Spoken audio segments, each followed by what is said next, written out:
सुस्वागतम सुस्वागतम सुस्वागतम. अंगद पंकजच्या आजच्या या कार्यक्रमामध्ये ज्यामध्ये आठवणीच्या हिंदोळ्यावर आपल्या जीवनाशी निगडीत असलेल्या आठवणी 16 गाण्यामधून श्रीमती गंगाताई पतंगे यांची ओळख म्हणजे या पेशाने म्हणजे शिक्षिका म्हणून त्या रिटायर्ड झाल्या 2003 मध्ये. आणि आज नांदेडमधले प्रसिद्ध डॉक्टर संजय पतंगे यांच्या त्या मातोश्री आहे. गाण्याची जुन्या गाण्यांची आवड आहे, त्यामुळे आपल्या अंगद पंकज ग्रुपच्या त्या जुन्या सभासद आहेत. बऱ्याच दिवसापासून त्यांची चालली होती की बाबा माझ्या आवडीची मला गाणी द्यायची पण ती योग मिळत नव्हता. शेवटी आज योग आला.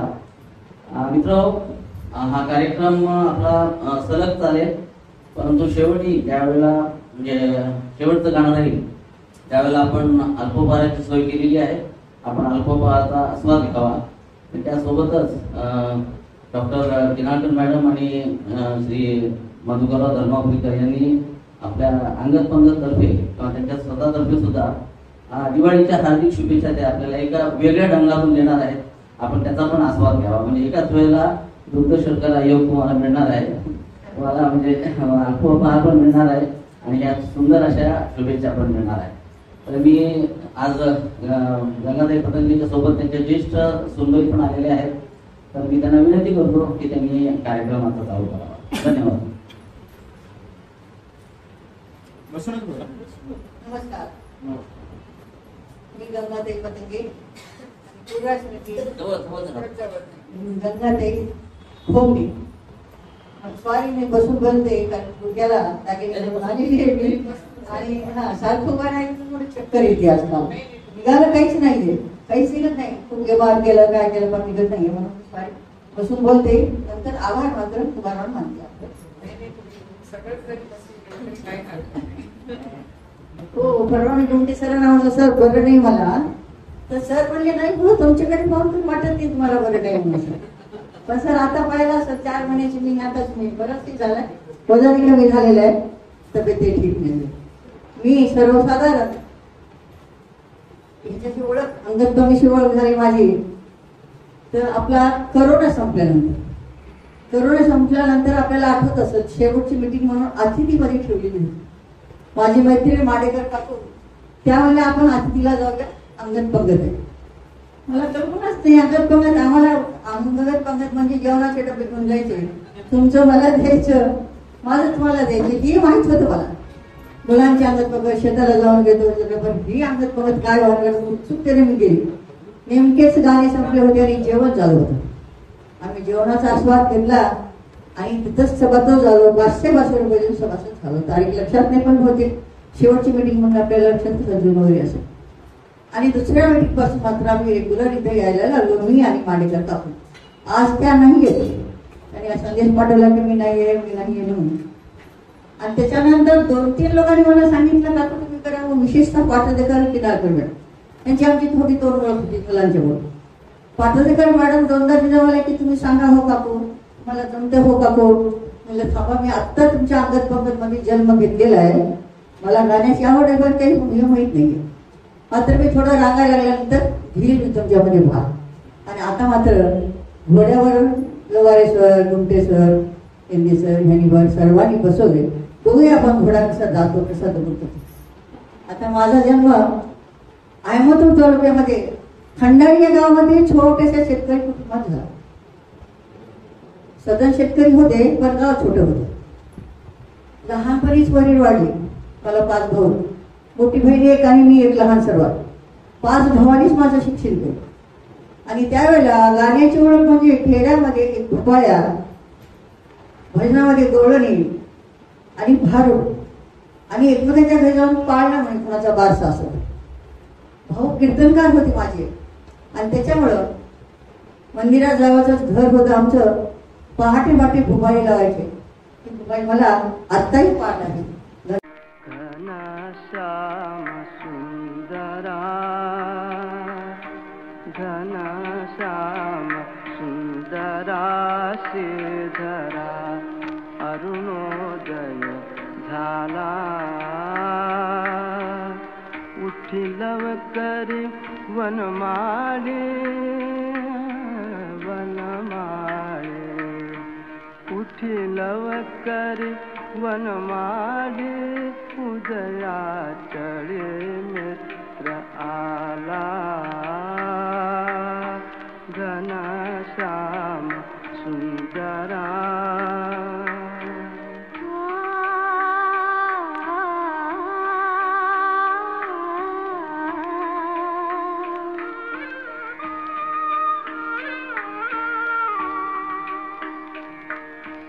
आनंद कंदा प्रभात झाली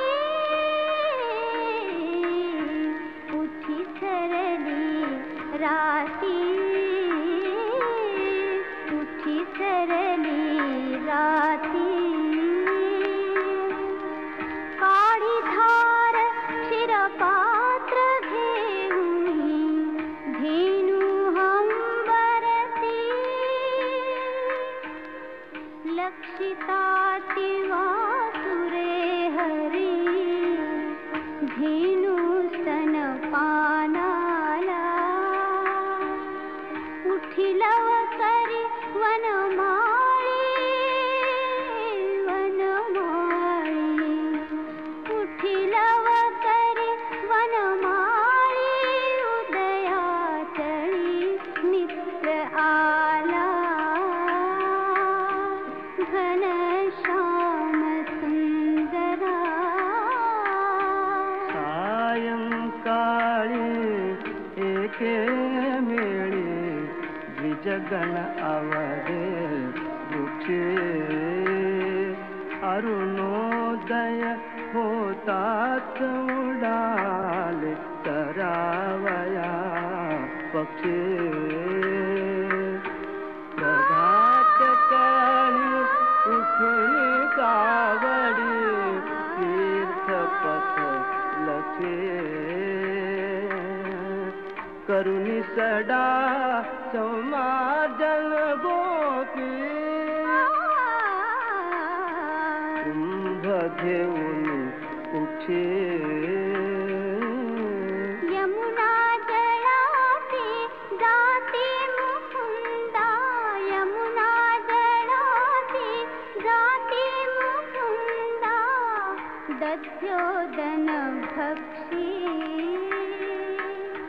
घनश्याम सुंदरा श्रीधरा अरुणोदय झाला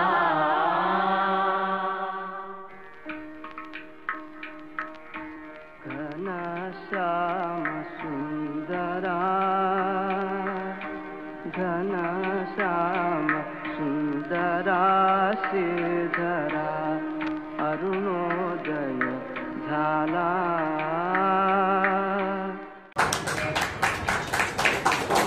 त्यानंतर वय वाढत गेलं वय वाढत गेलं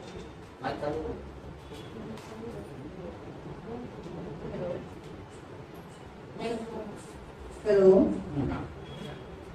वय वाढत गेलं खेड्यामध्ये दुसऱ्या वर्गात गेले आणि वासरात दगडी गाड शहाणी म्हणल्यासारखं सर्वांच्या अपेक्षा असं वाटायला लागल्या की यांना पाळणं येत असावं आणि जिथे कुठे रामजन्म असेल कृष्ण जन्म असेल किंवा घरगुती कोणाचा बारसा असेल की तिला मला बोलावलं जात असेल आणि त्यावेळेला मी हा पाळणा प्रत्येक ठिकाणी म्हणत असो अर्थात हे गाणं बदलले बरं का पाळण्याला असं कारण जो पाळणा मी म्हणणार होते असं चित्र आवाजाचा आला असतो आपल्याला आणि ती मला मिळालंही होतं गोष्टी सरांना मिळालं नाही पण आवाज नको चित्र दिसावून थोडा पाळणा बनला आणि तो पाळणा हळूहळू म्हणत असतो हलके हलके गोदवा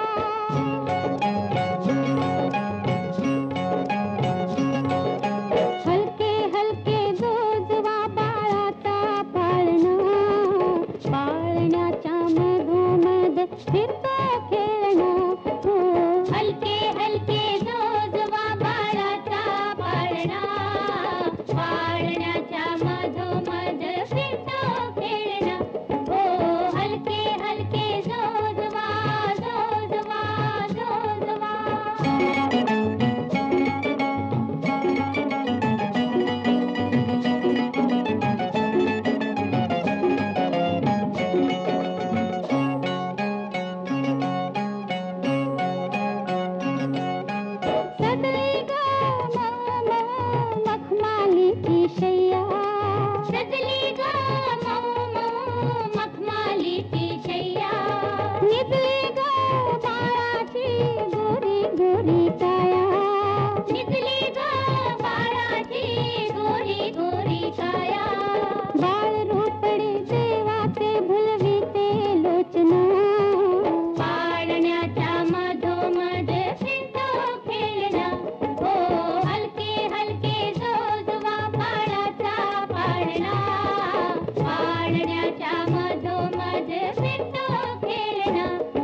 सुरुवातीला सांगितले मी की माझं पालन पोषण भावाने केलं, कारण वडील लहानपणीच वारले होते आणि भाऊ एक कीर्तनकार होते. खेड्यामध्ये आता सुद्धा कीर्तन किंवा भजन म्हणलं त्याच्यात एक भाग असतो, गवळणी असतात, भारूड असतात आणि ते म्हणत असतात. तर मला त्याच्यात एकनाथ भारूड फार सुंदर यायचं आणि ते भारूड मी हमेशा साधने म्हणत असेल आणि त्या खेड्यामध्ये माझ्या भजनामध्ये खूप कौतुक होत असे आणि मला बक्षीस सुद्धा द्यायचे, घ्या तुम्ही म्हणा म्हणून. तर ते विंचू चावला हे सूर्य उगवला प्रकाश पडला आडवा डोंगर आडवा डोंगर आडवा डोंगर तयाला माझा नमस्कार आडवा डोंगर तयाला माझा नमस्कार आडवा डोंगर तयाला माझा नमस्कार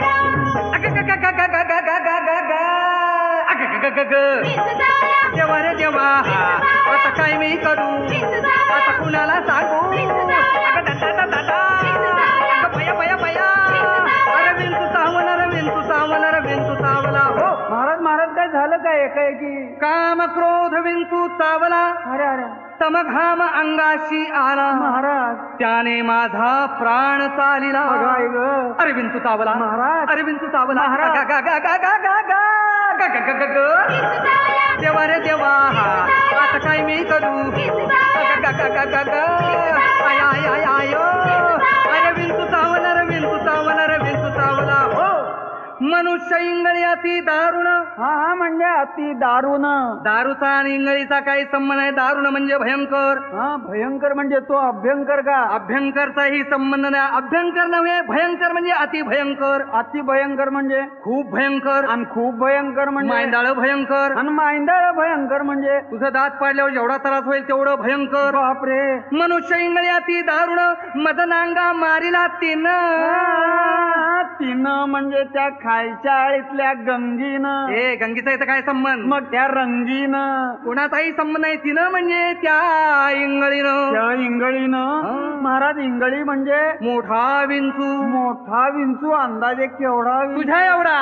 मनुष्य इंगळी अति दारुण मदनांगा मारिला तिनं सर्वांगी वेदना जाण त्या इंगळीची. अरे विंचू चावला महाराज अरे विंचू चावला देवा रे देवा आता काय मी करू आता कुठं मी जाऊ आयो अरे विंचू चावला हो.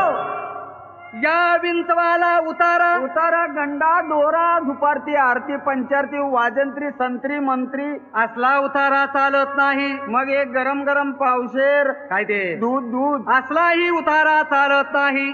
या विंचवाला उतारा तमोगुण मागे सारा. तंबाखू आणि चुना खायचं माग सारा. हे तंबाखू चुन्याचं काय काम इथं. तमोगुण म्हणजे काय तमोगुण म्हणजे गर्वानं जर छातीचा फुगा फुगला असेल तर पिन लावून थोडीशी हवा कमी करा. मी मारतो पिन. या विंचवाला उतारा तमोगुण मागे सारा. सत्वगुण लावा अंगारा आणि विंचू इंगळी उतरे झरझरा. अरे विंचू चावला महाराज अरे विंचू चावला देवा रे देवा आता काय मी करू आता कुणाला सांगू आयो अरे विंचू चावला हो. सत्य उतार्या येऊन आला का सत्य उतार्या येऊन अवघा सारीला तमोगुण. बरं झालं किंचित राहिली फुणफुण अजून राहिले शांत केली जनार्दने. पुंडलिक वरदा श्री ज्ञानदेव पंढरीनाथ महाराज की जय. Thank you sir. आजकाल मराठीला पहिला दर्जा दिलेला आहे. गव्हर्नमेंटला मराठी वाढवा हे सांगितलेलं आहे. माझे गाणे मराठीवर चालेल. हिंदी आपली राष्ट्रभाषा आहे मग त्याच्यामध्ये मी सरमिसळ केलेली मला हिंदी पण आहे. मी आपल्याला सांगितलेलं आहे की मला भावानी सांभाळलेलं आहे. भावानी 4थीपर्यंत मला त्या काळातलं शिक्षण पूर्ण दिलं. घोड्यावर बसणं स्वतः पोगे वचून वर टांग मारणे घोडा पळवणे पोहणे मलखांबाची क्रिया करणे इतकंच नाही तर तलवार दानपट्टा आणि काठी लाठी सुद्धा शिकवलं. तिथलं शिक्षण झाल्यानंतर 4थीपर्यंत शाळा होती. भावाने खास माझ्यासाठी अहमदपूरला चौंडाच्या दुकानात आडत दुकानात नोकरी होती. आम्हाला राहायला सुद्धा चौंडाच्या घरी जागा मिळाली. त्यानंतर त्यांच्या 6 मुलांनी मी एकसा 7 आमचा जम बसला. कुठेही जायचं तर आम्ही 7 मुलीनं जायचं. जसं की आम्ही सप्तकन्या आहोत.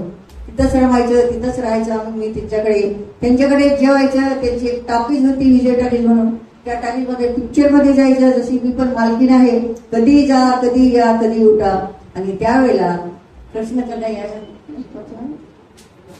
भैया मेरे राखी के बंधन हे गाणं आम्ही कोरस मध्ये म्हणत असतो. भैया मेरे राखी के बंधन.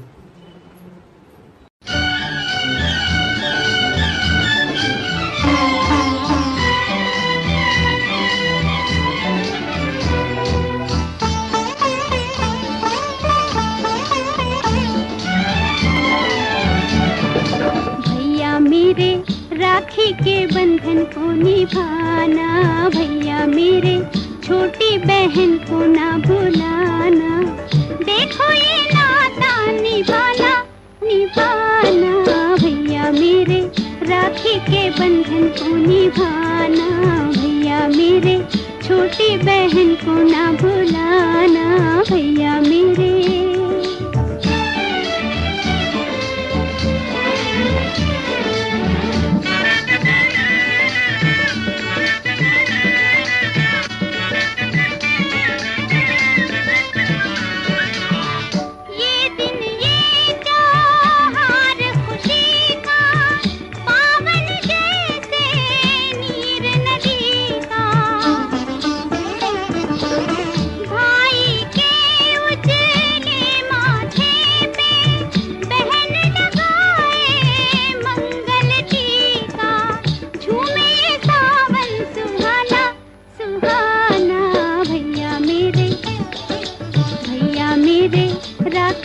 बंधन को निभाना.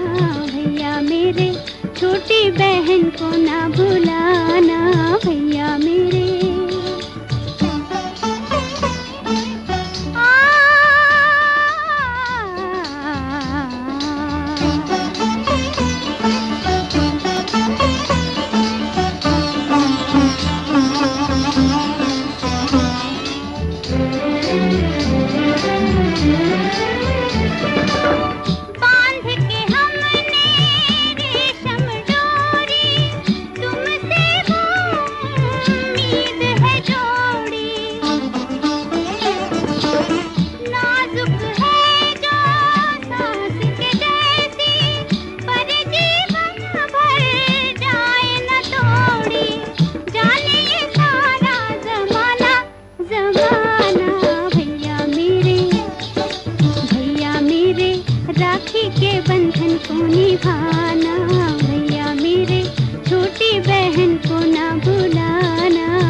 बंधन को निभाना. भैया मेरे छोटी बहन को ना भुलाना. भैया मेरे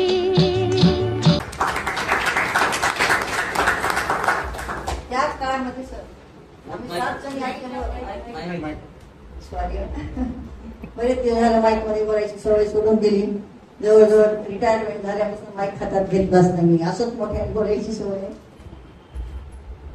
तर त्याच वेळेला आपल्याला मी सांगितले की आम्ही विजय टाकीमध्ये पिक्चरला केव्हाही जायचो केव्हा यायचो.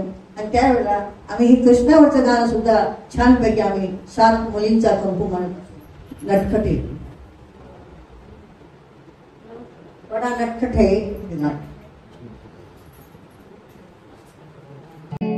बड़ा नटखट है रे कृष्ण कन्हैया.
पर्यंत शाळा होती.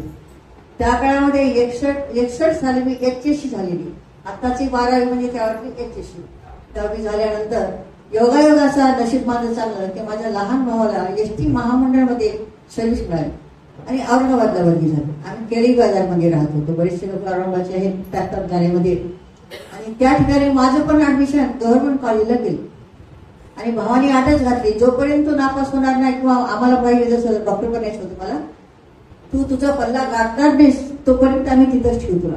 आणि जर समजा फेल झालीस किंवा तुझा पल्ला गाठायला तू यशस्वी झाली नाहीस तर मग मात्र आम्ही आपल्या प्रथेप्रमाणे आम्ही लग्न करून टाकणार. आपल्याला माहिती सर्व त्यावेळेस लहानपणी लग्न व्हायचे. कारण माझा जन्म 1945चा आणि मी पण कबूल केले आणि भाऊ आणि भाऊजी बरोबर याला गेले, औरंगाबादला गेले. गव्हर्नमेंट कॉलेजला अहमदपूरला प्रवेश केला, औरंगाबादला प्रवेश केला. त्यावेळेला ते कोणातरी मोगलाचे हे होते, राजवाडा होता. आम्हाला मर्दाना महाल, जनाना महाल, कोणते तरी महाल असेच नाव असायचे. आणि आता जसं आम्ही शिक्षक जाऊन वर्गात शिकवतो त्यावेळेला तशी पद्धत नव्हती. आम्हाला शिक्षकाच्या हॉलमध्ये जावं लागायचं आणि आम्ही त्यावेळेला बायोलॉजी ग्रुपला 121 विद्यार्थी होतो, 21 मुली आणि 100 होतो. आता हा जिना आहे, त्या जिन्या जर समजा एक ग्रुप उतरायला लागला तर दुसरा ग्रुप चढायचा आणि ऍक्च्युली आम्हाला ऐकू यायचं, मुलं मोजायचे 1 2 3 4 5 आणि सर्व लोक म्हणजे मुलींना मोजायचे ना आम्हाला. आम्ही हसायचे. एक ह्याच्यावरून मुलगी आलेली होती मुंबईहून, तिचं बोलणं गेली निरंजन आम्ही म्हणून, तिचा आणि माझी माहिती फार घट्ट होती. कॉलेजला गेल्यानंतर कॉलेजच्या प्रमाणे तेरी प्यारी प्यारी सोडत हे गाणं आम्ही म्हणत.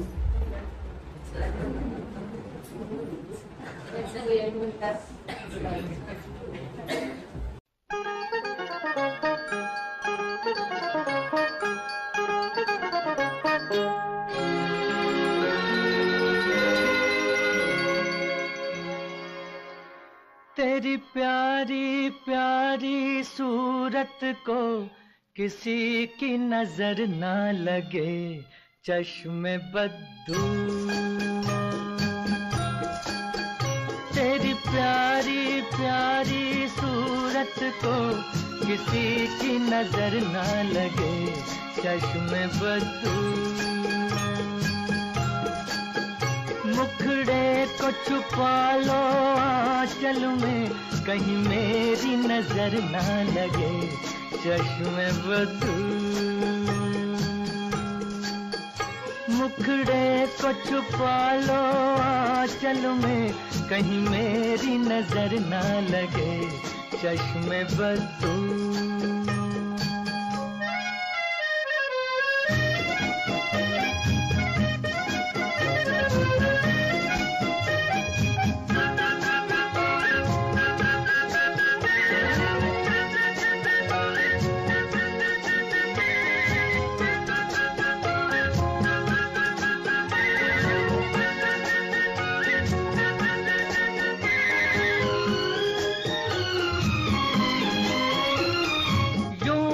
अकेले फिरा करो, सबकी नजर से डरा करो। यूं न अकेले फिरा करो, सबकी नजर से डरा करो। फूल से ज्यादा नाजुक हो तुम, चाल संभल कर चला करो। जुल्फों को गिरा लो गालों पर, मौसम की नजर ना लगे, चश्मे बद्दू। तेरी प्यारी प्यारी सूरत को किसी की नजर ना लगे, चश्मे बद्दू।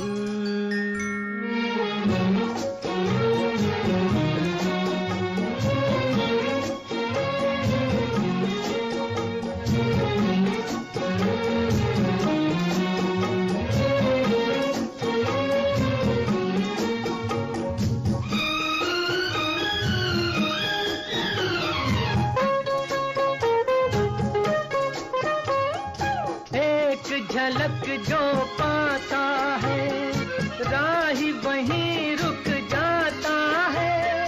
एक झलक जो पाता है, राही वहीं रुक जाता है।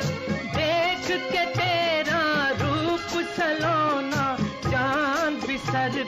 उठाता है। देखा न करो तुम आईना, कहीं खुद की नजर ना लगे चश्मे बदू। तेरी प्यारी प्यारी सूरत को किसी की नजर ना लगे चश्मे बदू।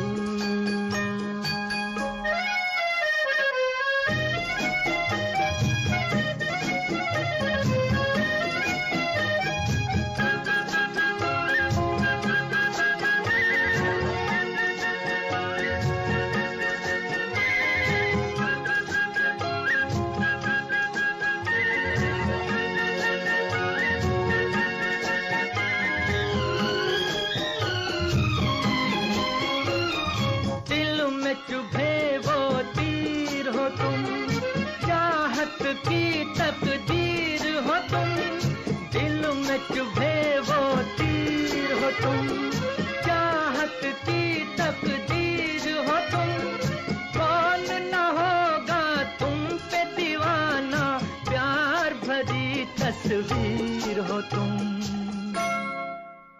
निकला न करो तुम राहों पर, जर्रों की नजर न लगे चश्मे बदू।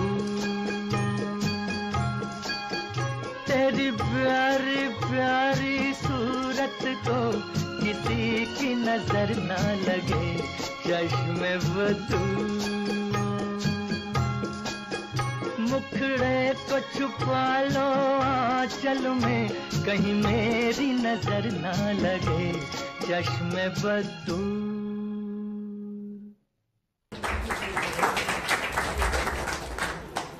त्यानंतर पिपिशेरी पियुषचा रिझल्ट माझ्याकडून लागला नाही, भावाच्या मनाप्रमाणे लागला. मी मेडिकलला गेली नाही, मार्क कमी पडले 2 मला, आणि त्यांच्या म्हणण्याप्रमाणे त्यांनी मला लग्न करून दिलं. तेव्हा ते आपण वचन दिलेच होतं. आलो संसारात मग्न झालो, आणि त्यानंतर मग्न झाल्यानंतर माझं गाण्याची थोडीशी टेस्ट बदलली आणि मी हे गाणं म्हणायला लागली, मला आवडायला.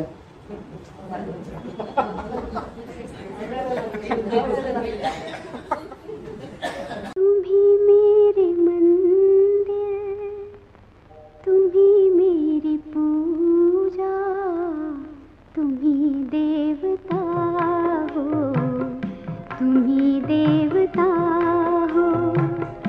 तुम्ही मेरे मंदिर, तुम्ही मेरी पूजा, तुम्ही देवता हो, तुम्ही देवता हो.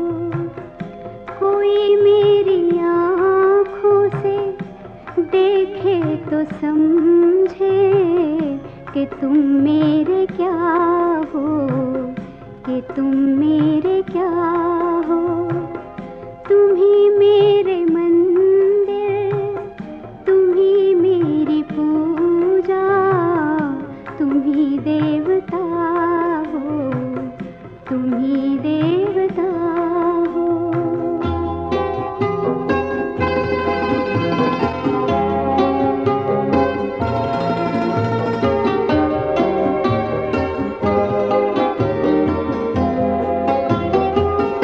जिधर देखती हूँ उधर तुम ही तुम हो, न जाने मगर किन ख्यालों में गुम हो.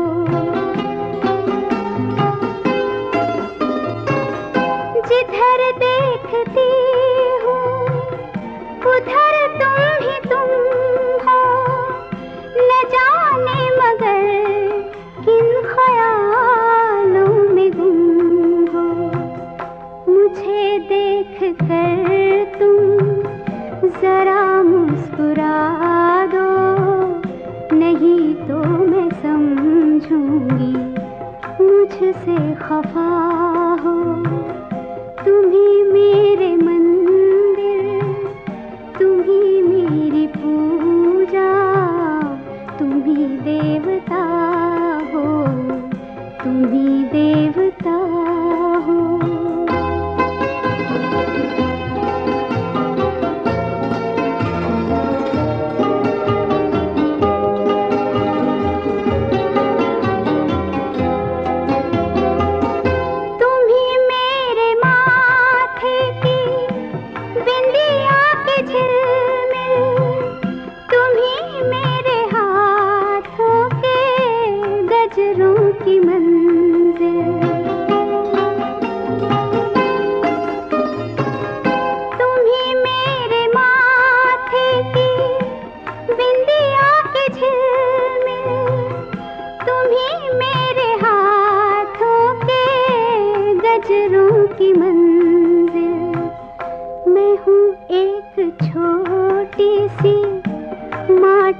की गुड़िया तुम्ही प्राण मेरे, तुम्ही आत्मा हो, तुम्ही मेरे मंदिर, तुम्ही मेरी पूजा, तुम्ही देवता हो, तुम्ही देवता हो।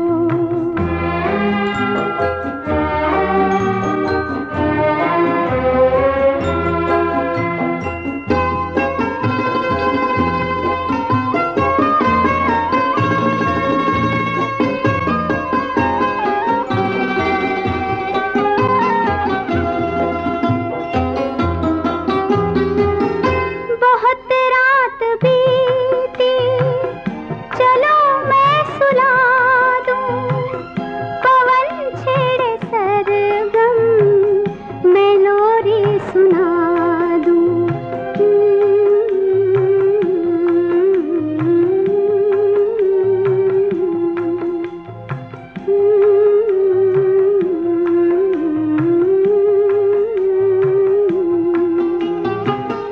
बहुत रात बीती, चलो मैं सुला दूं, पवन छेड़े सरगम, मैं लोरी सुना दूं। तुम्हें देख कर ये ख्याल आ रहा है कि जैसे फरिश्ता कोई सो रहा हो। तुम्ही मेरे मंदिर, तुम्ही मेरी पूजा, तुम्ही देवता हो, तुम्ही देवता हो।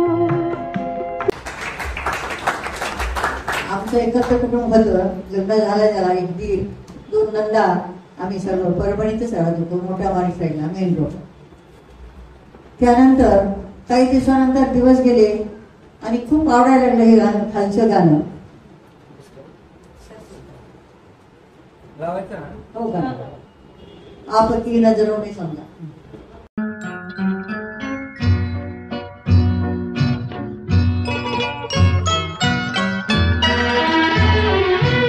आपकी नजरों ने समझा प्यार के काबिल मुझे, दिल की है धड़कन ठहर जा, मिल गई मंजिल मुझे।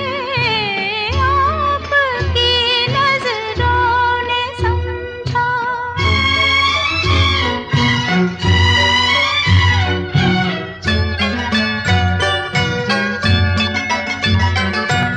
जी हमें मंजूर है आपका ये फैसला, जी हमें मंजूर है आपका ये फैसला। कह रही है हर नजर बंदा परवर शुक्रिया, हंस के अपनी जिंदगी में कर लिया शामिल मुझे।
आनंदात जात होते.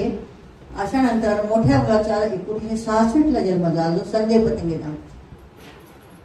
आणि त्यावेळेला खूप आनंद झाला आणि त्याला झोपताना खेळवताना हे गाणं म्हणायला लागले, बाळा तू कशी.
आपल्याला सांगितलं की आमचं एकत्र कुटुंब होतं.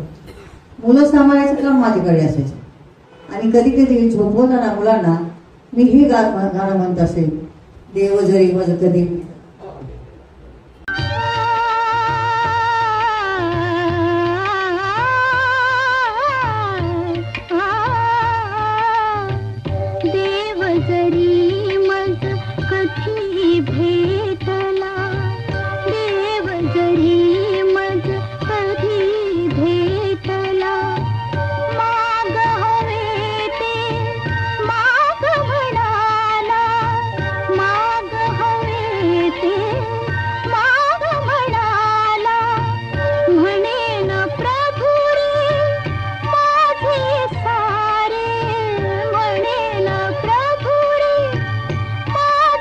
सारे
सारखे हम दो हमारे दो तेव्हान होतं.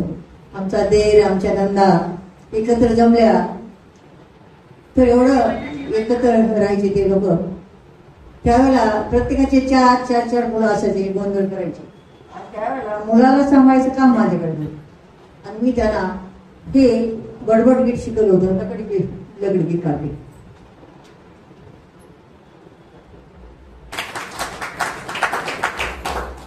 शेवटचा मला 71 साल झाला. मे 17 मे 71. आणि त्याच्यानंतर मी थोडी मोकळी झाली. तोपर्यंत मी हिंदीच्या परीक्षा दिलेल्या होत्या. आणि आता मला आणि मिस्टरांना दोघांनाही वाटायला की काही हरकत नाही, एकत्र कुटुंब जरी असलं तरी नोकरी करायला हरकत नाही. पण तो सासूबाईच्या खूप मेहनत मदतगार करावं लागल्या. नोकरी करत नाहीत बायका, आपण करू नये. परंतु मग शेवटी कशा अशा तयार झाल्या. मिस्टरांना समजावून सांगितलं की बाबा याचं शिक्षण आहे, घरी कशाला, आता मुलं झालेत, मोठे मोठे व्हायलेत मुलं. आणि 73ला जून 73ला मला हिंदी स्पेशल म्हणून गव्हर्नमेंट सर्व्हिसला. आणि मग पहिले आपण माझी हिंदुलीला झाली गव्हर्नमेंटची हिंदूची मुलींची शाळा. त्या ठिकाणी अपॉइंटमेंट मिळाली. त्या ठिकाणीच मी 21-22 वर्ष होते. आणि त्या वर्षी सरकारी नियमाप्रमाणे प्रत्येक वर्षी आम्हाला ट्रिप घेऊन जावं लागायची. आणि त्या ट्रिपमध्ये पालकांचा असा आग्रह असायचा की पतंगबाई आल्या तर आम्ही पाठवतो मुलींना, कारण मुलीची जोखीम जास्त असते, नाही तर आम्ही पाठवत नाही. आणि म्हणून प्रत्येक वर्षी ट्रिपला जावं लागायचं. आणि ट्रिपमध्ये मुलींना हे गाणं चोरसमध्ये म्हणायला लावायचे. खालचं गाणं सगळं आओ बच्चे.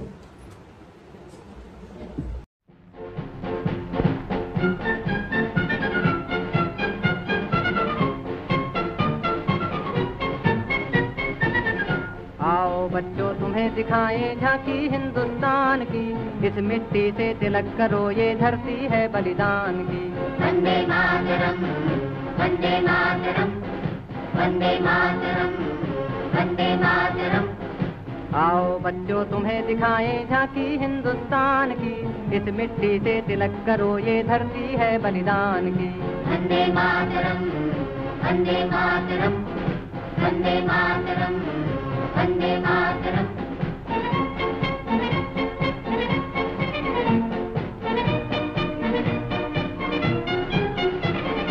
उत्तर में रखवाली करता पर्वत राज विराट है, दक्षिण में चरणों को धोता सागर का सम्राट है.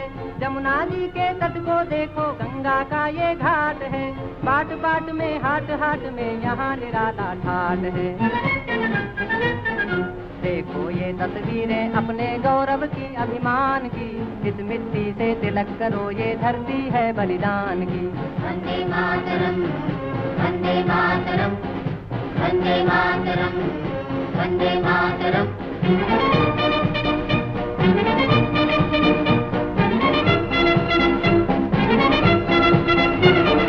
ये है अपना राजपुताना नाज से तलवारों पे, इसने सारा जीवन काटा बरछी तीर कटारों पे.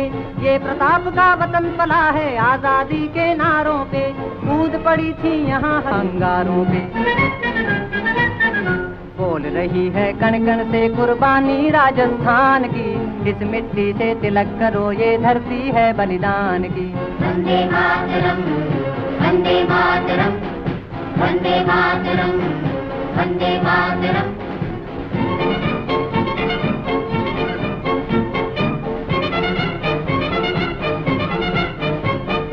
देखो मुल्क मराठों का ये यहाँ शिवाजी डोला था, मुगलों की ताकत को जिसने तलवारों पे तोला था. हर पर्वत पे आग जली थी, हर पत्थर एक शोला था, बोली हर हर महादेव की बच्चा बच्चा बोला था. शेर शिवाजी ने रखी थी लाज हमारी शान की, इस मिट्टी से तिलक करो ये धरती है बलिदान की. वंदे मातरम वंदे मातरम वंदे मातरम वंदे मातरम.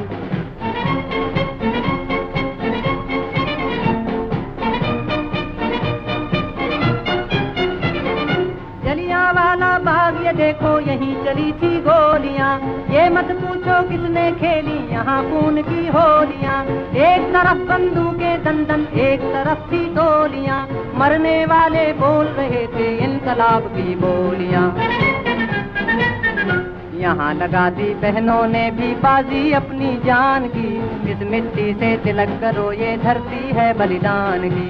वंदे मातरम, वंदे मातरम, वंदे मातरम, वंदे मातरम।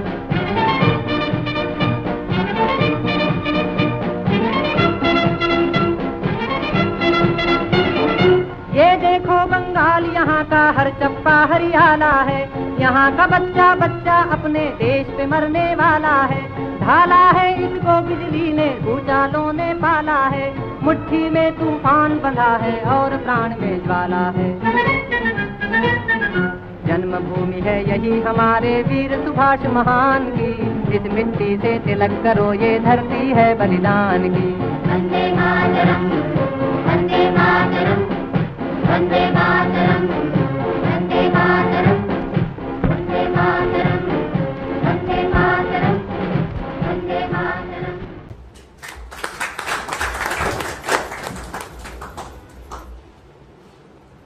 सर्व मुलं डॉक्टर झाले. मला 3 मुलं आणि 1 मुलगी. 3 मुलं माझे डॉक्टर आहेत.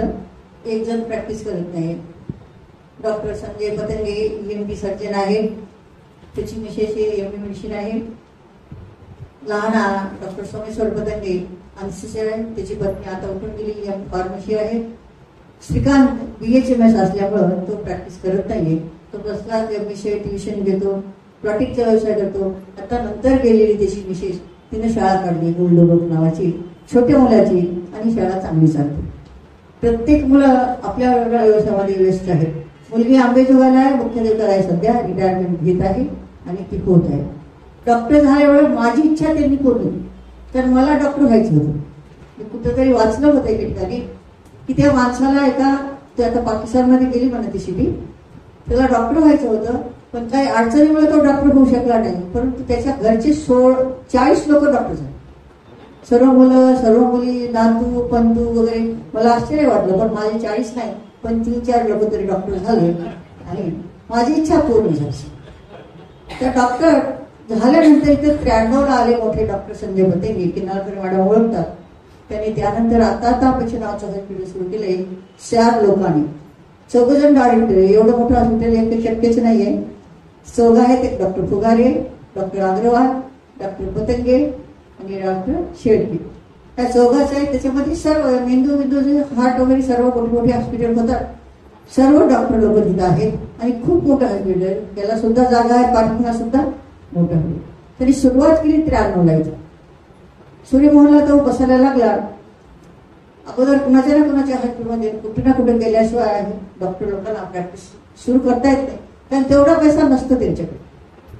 आणि तो घरी काय काम नाही. इथं नवीन आल्यामुळे मित्र कंपनी म्हणून तो दवाखान्यात जाऊन बसायचा सूर्यमोहन. एकदा रविवारी तो असा सूर्यमोहनला जाऊन बसला, वाचत असेल काहीतरी अभ्यास करत असेल, तितक्यामध्ये खेळून आला. ज्याच्यावर खाद्यावर एक छोट्या मुलाला, 2 वर्षाच्या मुलाला घेऊन आला. म्हणाला, डॉक्टर साहेब 8 आणि गिळी होऊन इथंच बसले, बघा कसं करायला. त्यानं पाहिलं, तुम्हाला आज माझ्याकडे ते अपार्टमेंट्स नाहीये ज्या घशामध्ये घालून काढावं लागतं, तेव्हा मी तुम्हाला दुसऱ्या डॉक्टरचा पत्ता देतो. ती व्यक्ती म्हणजे नाही सर, मी कुठून ऐकून आलो शेतातून ऊस तोडत होतो, आता मी तसा चालू शेतात, मला माझ्यावर एकही पैसा नाही. डॉक्टर उभे राहिले, खिशात हात घातले, पॉकेटमध्ये जेवढे पैसे होते तेवढे न मोजता त्याच्या हवाली केले आणि तो माणूस निघून गेला. 5-6 वर्ष होऊन गेले, डॉक्टरला काही आठवण नाही गेली आणि माझी तिथं बदली झाली. 5-6 वर्षानंतर तो पेशंट आला डॉक्टर साहेबाकडे. बघणं होते, डॉक्टर प्रॅक्टिस वाढली होती त्यांची, पण त्याला वेळ दिला आणि त्यांनी सांगितले, डॉक्टर साहेब हे तुमचे पैसे. डॉक्टरला काही समजलं नाही, बाबा हा पेशंट कधी आलाच नव्हता, कुठले पैसे आले. त्याला आठवण करतील, आठवतं कसं मी आलो होतो लहान मुलाला घेऊन. आठवलं थोडं. ठीक घ्या म्हणे, 5 ते 10 रुपये होते, ते 500 रुपये मी देतो, 10 रुपये आले. तो कसं आपला डॉक्टरला इतक्या दिवसानंतर एक पेशंट आपण पैसे देतो, नाही तर आपण पाहतो डॉक्टर लोकांना अनुभव आहे, पेशंट बरेचदा बिल वगैरे न देता जातात. मग त्याने विचारलं, बा तुम्ही कुठून आलात, कुठे असता, काय करता. मी शेतकरी आहे, ऊस मजूर आहे, ऊस करतो आणि मी हिवरा हिंगोली तालुक्यात हिवरा नावाचं गाव आहे, मी तिथून आलो आहे. अरे आता तिथं तर माझी आई गेली मुख्य करून 8-10 दिवस झाला पाहिजे असं डॉक्टरने सांगितलं. असं का, मग उद्या भेटतो म्हणला आणि घरी निघून गेलो. दुसरी दिवशी प्रार्थना झाल्यानंतर जून महिना होता, प्रवेश निर्गमन करावा लागतो म्हणून आम्ही व्यवस्था केली होती बापूरच्या बसायला, बेंच बसायला, आणि बसलो होतो आम्ही. तितक्यामध्ये एक माणूस आला आणि सरळ माझ्या पावर पडला. मी म्हणले अरे अरे अरे, हातामध्ये त्याचा मुलगा होता लहान 5 वर्षाचा. असं काय काय विचारलं सर? बसा भाऊ तुम्ही बसा. नाही नाही म्हणे, तुम्ही काय मोठ्या देवतेची आई आहे, देवाची आई आहेत म्हणे, म्हणून तुम्हाला नमस्कार करू द्यावं. मग काय झालं त्याने ही घटना मला सांगितली आणि मला माहिती ना डॉक्टरनं सांगितलं ना, त्याच्या अगोदर माझ्या लक्षात आहे. मग त्यावेळेला मला की ह्याच मुलाच्या गळ्यामध्ये ती आठाने अडकली होती, काढला असतो मुलगा. आम्ही तुमच्या हवाली करायला आलो रे, ऍडमिशन घ्यायला आलो. आणि काही फॉर्म भरला, ऍडमिशन घेतलं आणि त्याच्यानंतर एक 10-15 दिवसाला अशी एक घटना आमच्या घरी घडली.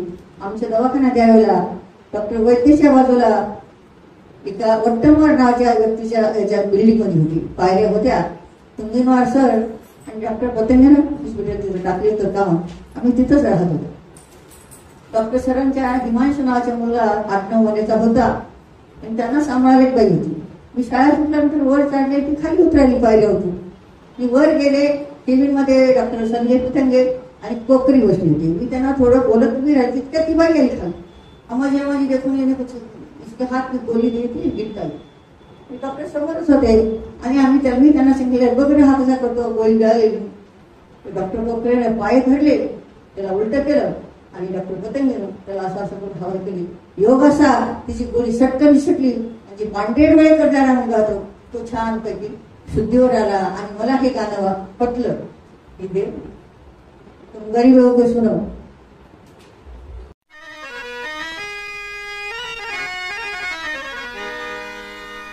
चाहे लाख करो तुम पूजा,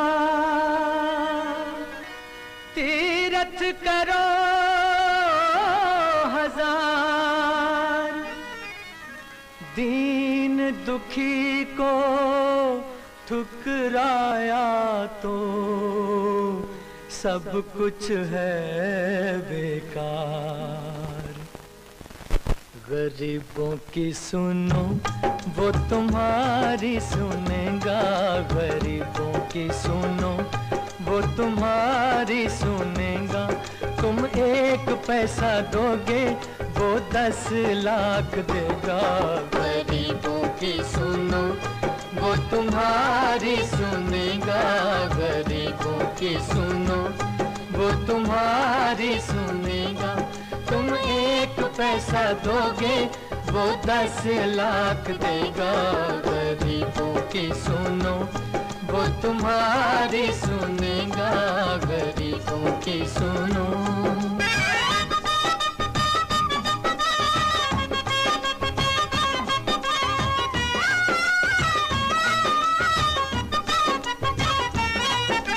भूख लगे तो ये बच्चे आंसू पी कर रह जाते हैं. हाय गरीबों की मजबूरी क्या क्या ये सह जाते हैं. भूख लगे तो ये बच्चे आंसू पी कर रह जाते हैं. हाय गरीबों की मजबूरी क्या क्या ये सह जाते हैं. ये बचपन के दिन हैं घड़ी खेलने की,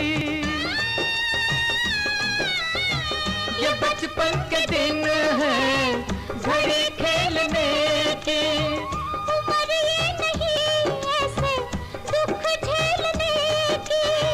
तरस खाओ इन पे ए औलाद वालो, उठा लो इन्हें भी गले से लगा लो.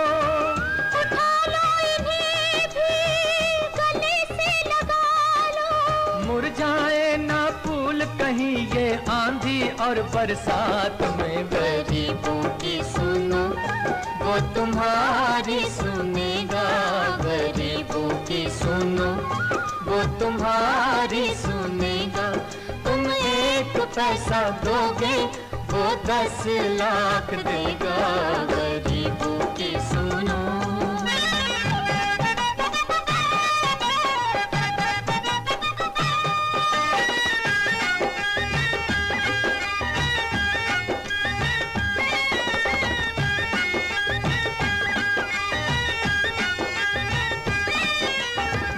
बदकिस्मत बीमार ये बूढ़ा कदम कदम पर गिरता है, फिर भी इन बच्चों की खातिर हाथ पसारे फिरता है।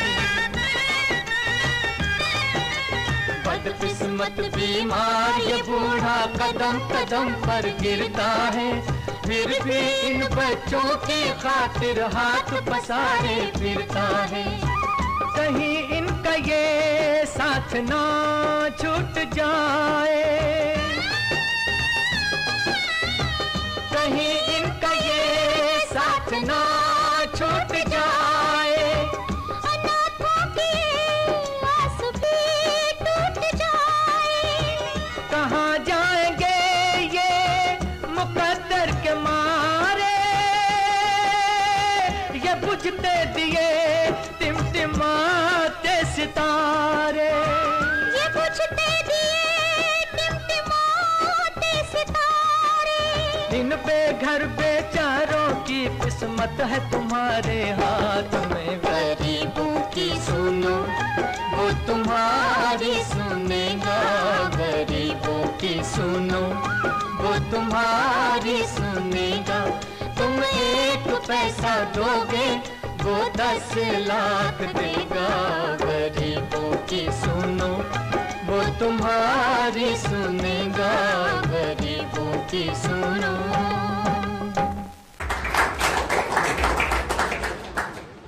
मुलीचं लग्न झालं, तिन्ही मुलं एकत्र राहत होती. आता वेगळे राहत आहेत म्हणा, त्यांचा व्यवसाय करतात. मोठा मुलगा संजय पतंगला 2 मुलं, एक अमेरिकेला स्थायिक आहे, आता जो म्हणलं बोर्डिंग बिल्डिंग तो पॅरिसला आहे, कदाचित एक किंवा तिसरं स्थायिक म्हणून माहित नाही.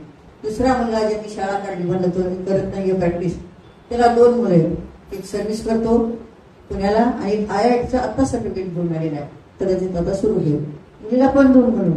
लहान मुलगा जो आहे सोमेश्वर पतंगे, त्याचा एक मुलगा मेडिकल आहे नायर हॉस्पिटल, म्हणजे आता 2nd इयरला आहे, 3rd इयरला, आणि मुलगी औषधात ती मेडिकलला जाईल. अशा प्रकारे सर्व संसार व्यवस्थिशीर आणि सर्व मुलं एकत्र येतात कार्यक्रमाला.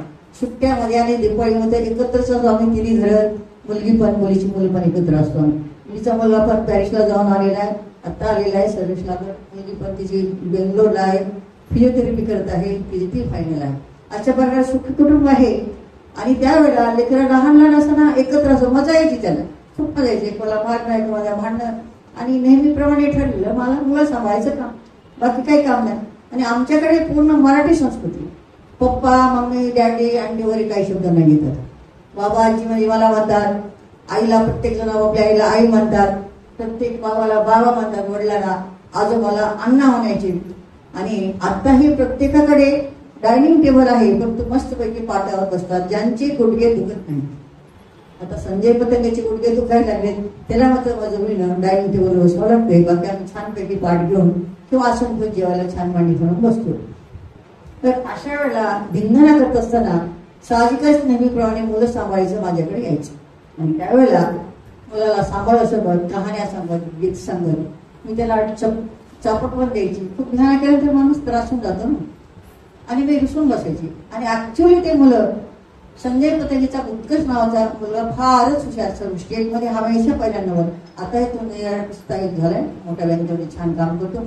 आणि तो गाणं हा म्हणायचा, त्यानं शिकवलेलं मीच लहानपणी, दादी अम्मा मानतो.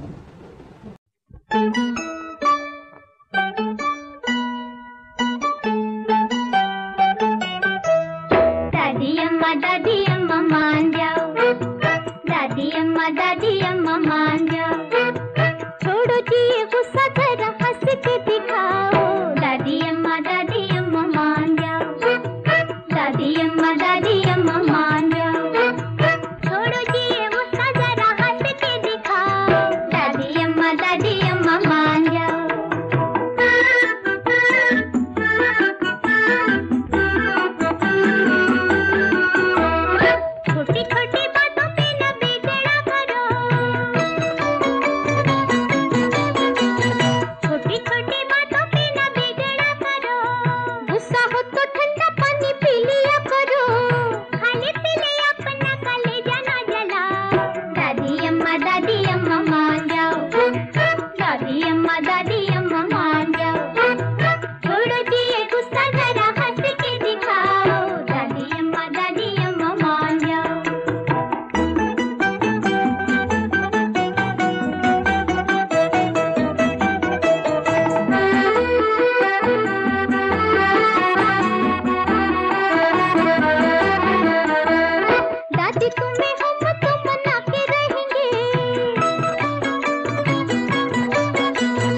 8ही मुलं इंग्लिश स्कूलमध्ये गेले नाहीत. खास वैशिष्ट्य आमच्या मुलांचं, त्यांना मराठीचा फार अभिमान. सर्व मराठी स्कूलमध्ये त्या काळामध्ये 3री पासून इंग्लिश राहायची. आपल्या काळामध्ये 5वी पासून इंग्लिश होती. आणि आता तर पहिल्या वर्गापासून गव्हर्नमेंट शाळेमध्ये, मराठी शाळेमध्ये सुद्धा इंग्लिश घेतात. फक्त आपलं फॅडच झालंय की आपल्याला इंग्लिश स्कूलमध्ये. आणि सर्वही मुलं हे IIT झालेले आहेत, डॉक्टर व्हायलेत आणि आणखी पण शिकतात, डॉक्टरेट झालेत पुन्हा. आणि ह्या मुलांना घेऊन मी कोट्यालाही राहिली होती. संजयचे 2 मुलं, मुलीचा 1 मुलगा. 6 वर्ष मी कोट्यामध्ये काढले. त्यांचा क्लास व्हायचा, मला करायला एक बाई लावलेली असायची मुलांनी. पण मुलं उठतात का, कधी कॉलेजला जातात की नाही, कुठे बसतात, माझ्या पुढे बाहेर मी राहत होते. 6 वर्ष कोट्याला राहिली. आणि म्हणूनच आज मुलं पॅरिसला ह्याला तिला गेले. आणि इंग्लिश पण फाड होतात. मी पाहतच राहते त्यांच्याकडे. कारण इंग्लिश स्कूलमध्ये घालायचं. लहान मुली पाहते ती हे इंजिनियर शाळा काढली, तिच्याकडे इंग्लिश स्कूलमध्ये गेलेले मुले, त्याला काहीच येत नाही मॅडम शिकवा. मी पाहिलं तिचं ट्युशन वगैरे घेतलं. तिला मराठी आ घेतापासून 3ऱ्या म्हणजे 5वी 6वीच्या मुलांना सांगावं. म्हणजे आपण इंग्लिश मध्ये मुलं घालतो आणि मराठीमध्ये कच्चे राहतो. कदाचित तिकडे असतील मला चांगले, पण एकही मुलगा इंग्लिश मध्ये गेले नाही. आमचा नातू सर्व मराठीमध्ये गेले आणि आतापर्यंत पूर्ण त्यांचे शिक्षण हाय स्टँडमध्ये झालं. असंच आता मुलं मोठे झाले. त्यावेळेला मी TV लावला, DD नॅशनल.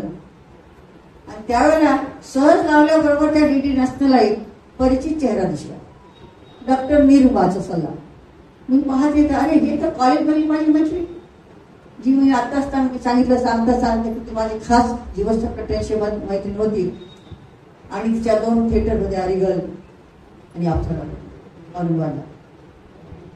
आणि त्यावेळेला आमचे पत्रव्यवहार नेहमी चालू असतात. मी मेडिकलला गेले ना, तिला जास्त दुःख झालं माझ्या. ती मेडिकलला असताना सुद्धा तिचे नेहमी पत्र यायचे, पण मध्ये आमचा पत्रव्यवहार बंद झाला आणि तिचा सल्ला ऐकला. आणि मग मला ते गाणं आठवलं, हे दोस्ती नाही सोडली. त्या दोस्तीसाठी आमची कट्टर दोस्ती होती. खूप दिवस पत्रव्यवहार होता. माझ्याबरोबर जे होते ना मॅडमला, कदाचित आमच्या संजयला होत्या ना, बिचले मॅडम डॉक्टर झाल्या, किनवटच्या होत्या. मी राहिले म्हणा, जाऊ द्या. काबरा होते, पुन्हा जरीवाला होती, प्रेमलता देशपांडे होत्या. म्हणजे असे थोडे माहितीचे म्हणजे लक्षात आहेत नावं, बाकी काही नाही. पण त्यांचं मात्र बिचले मला पण तो म्हणला म्हणे की मी त्यांचा मुलगा आहे. पण त्या काळामध्ये कुठे आठवणार इतक्यानंतर त्यांना, त्या पण व्यस्त राहील. ती ही व्यस्त राहायची. मध्ये पत्रव्यवहार आमच्या या मुलींचा चालू राहायचा. ती मुंबईहून आल्यामुळं ज्यावेळेला आम्ही आत्ताच सांगितलं की आम्हाला एका पिरियडून दुसरीकडे जावं लागतं, हालून दुसरीकडे जावं. तर गोरा मैसेकरचा केमिस्ट्रीचा पिरियड होता. आणि त्यावेळेला गेल्यानंतर तिथं पिरियड संपल्या तो नेहमी एक मुलगा तिला चिडवायचा, म्हणजे प्लीज म्हणायची. मुंबई आलेली होती, गुजरात देशाची, एज्युकेटेड होती सर्व फॅमिली. आणि त्याच्या 2 टाकी होत्या. तर तो तिची नक्कल करायचा. तिच्यानंतर तिचा 5 नंबर तर तिचा 20 नंबर होता. तो बिलकुल तिची नक्कल करायचा. तिला खूप राग यायचा आणि तिला भारत माता म्हणायचा. त्या काळातला स्कर्ट आम्ही आपल्या साड्यामध्ये असायचो, ड्रेसमध्ये असायचे, आणि ती स्कर्ट मध्ये असायची. तो तिला भारत माता म्हणून चिडवायचा. मग एकदा तिने ठरवलं की आपण आज ह्याला मारायचं. बघा कशी गंमत असते. सर्वांनी मुलींनी होकार दिला. पण पिरियड संपून जेव्हा दुसऱ्या पिरियडला जायचं होतं तेव्हा एकही मुलगी थांबली नाही, मीच थांबली. आणि ती साठ गेली, चप्पल काढली पायातली, थाड मारायला, प्रेझेंट पीस, भारत माता, रिगल काहीतरी काम करणार तर टाकीवर मराठी मुलं गेली होती. कारण दुसरा पिरियड आम्हाला 8च होता. 10-12 मुलं होते. आत्ता जागृत झाली ती मुलं.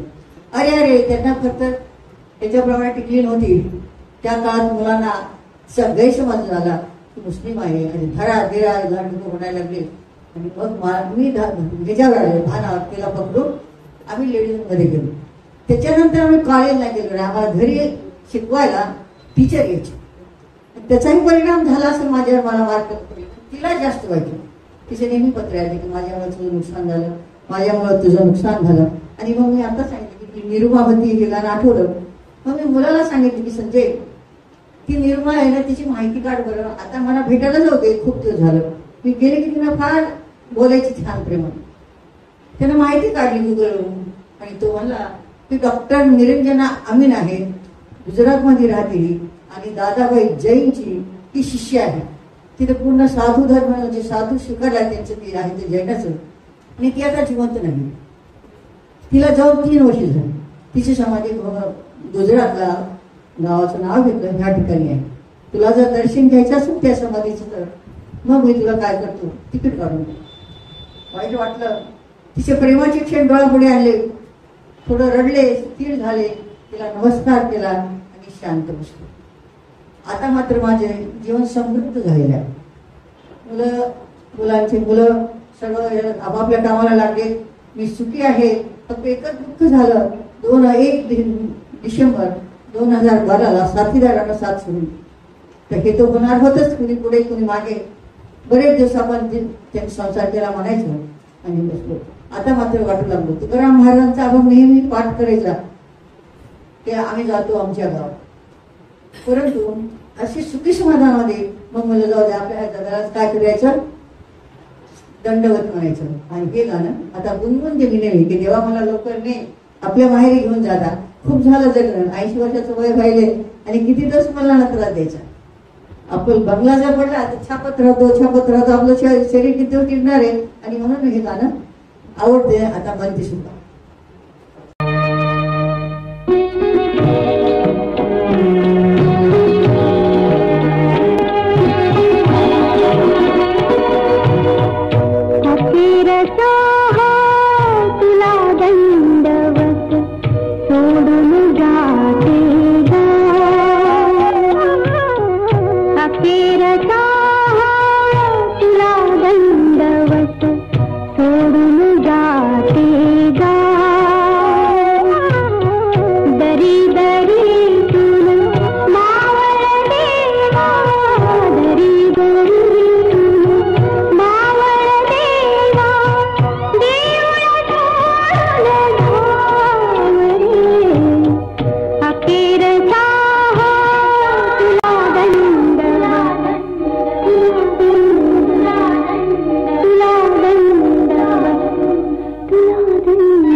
आतापर्यंत पाहिलं होतं शिक्षिका असल्यानं की आपण लहान मुलाला बोट धरून चालवतो.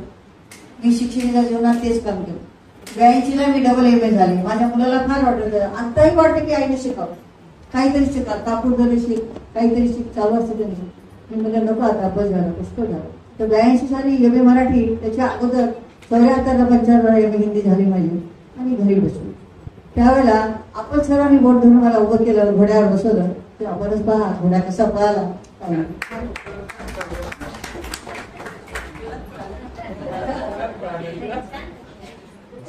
माणिकराव, इतक्या ज्येष्ठ सदस्यांना गाण्याची अंगत पंगत सादर करायची पहिलीच वेळ आहे ना, 80 वर्षाच्या, आणि विविध प्रकारच्या गाण्यांनी तुम्ही हा कार्यक्रम बनवला. पतंगबाईंचा, त्यांच्या सुंदरीचा खास आभार मानतो. आणि गाण्याच्या अंगत पंगतचं हे वैशिष्ट्य की वेगवेगळे श्रोते, वेगवेगळे सदस्य कार्यक्रमाला सादर करतात. आपण तुम्ही छान बोललात आणि त्या गाण्याची वाढ इतकी छान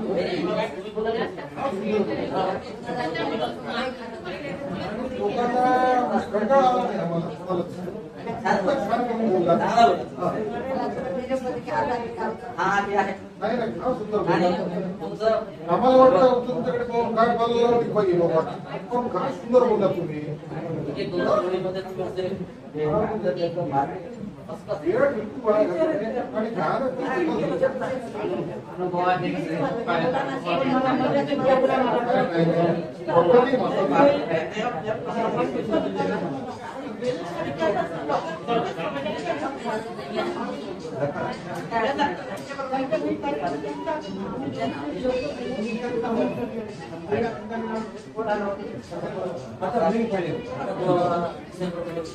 सॉरी बरं का, दुसऱ्या कार्यक्रमात राहिले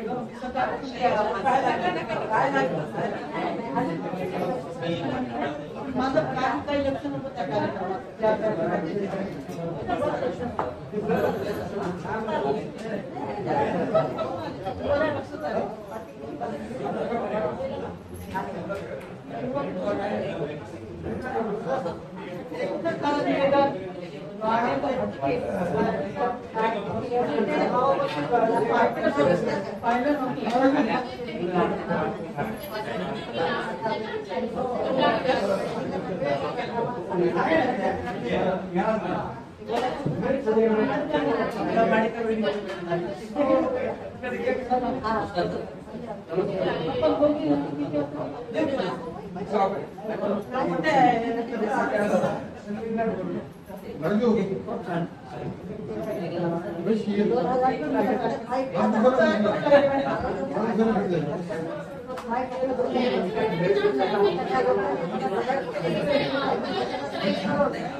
त्याच्यात का काका नाही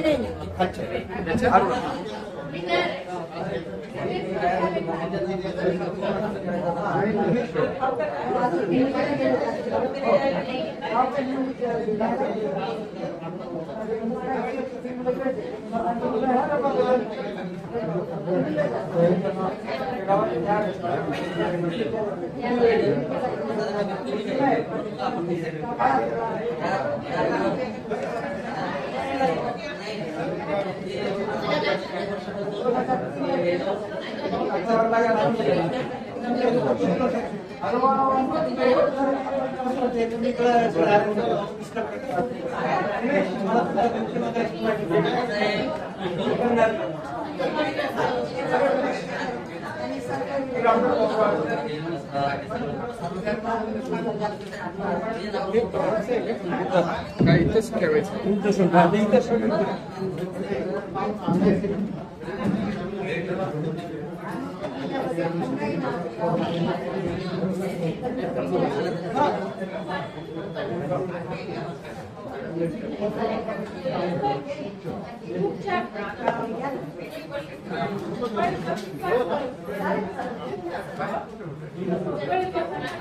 म्हणजे काश्मीर बॉस खूपच सांभाळून घेऊन बाकी कटोळी हे आणि हे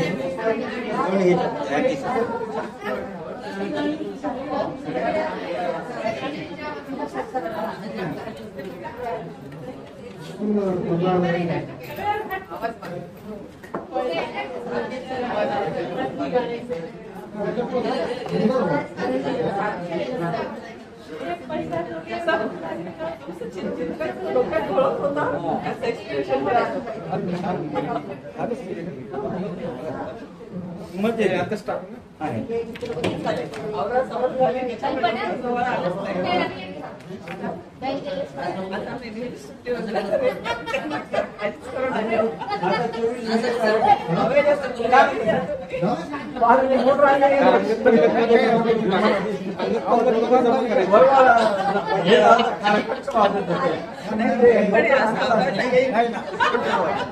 फक्त या काही चालत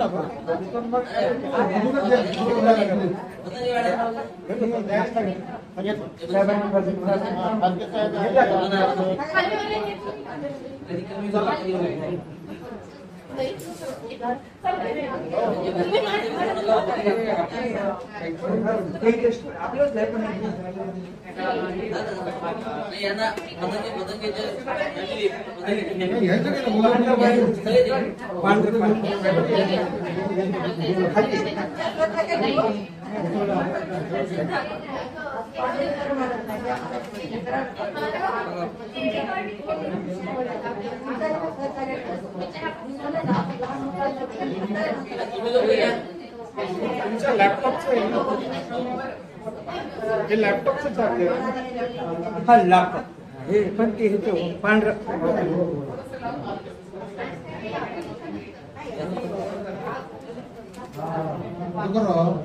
काही म्हणा मी त्यांना जाऊन अभिनंदन केलं एका मिनिटाचं त्यांनी टाइमपास केला नाही आणि काय मस्त बोलले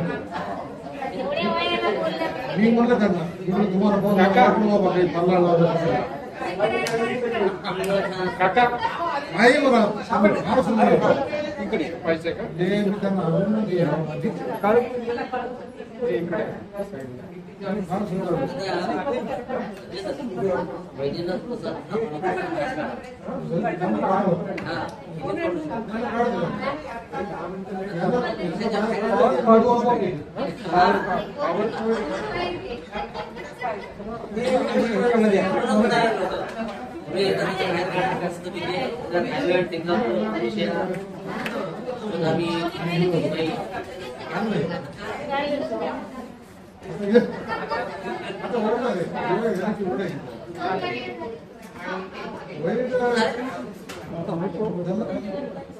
मी येतो काय बरं फार सुंदर फार छान तुम्ही घेतले काय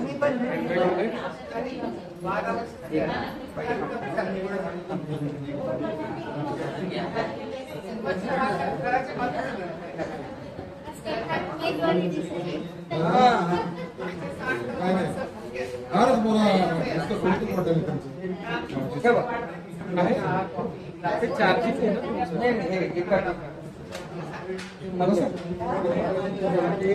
कंप्लीट रिपोर्ट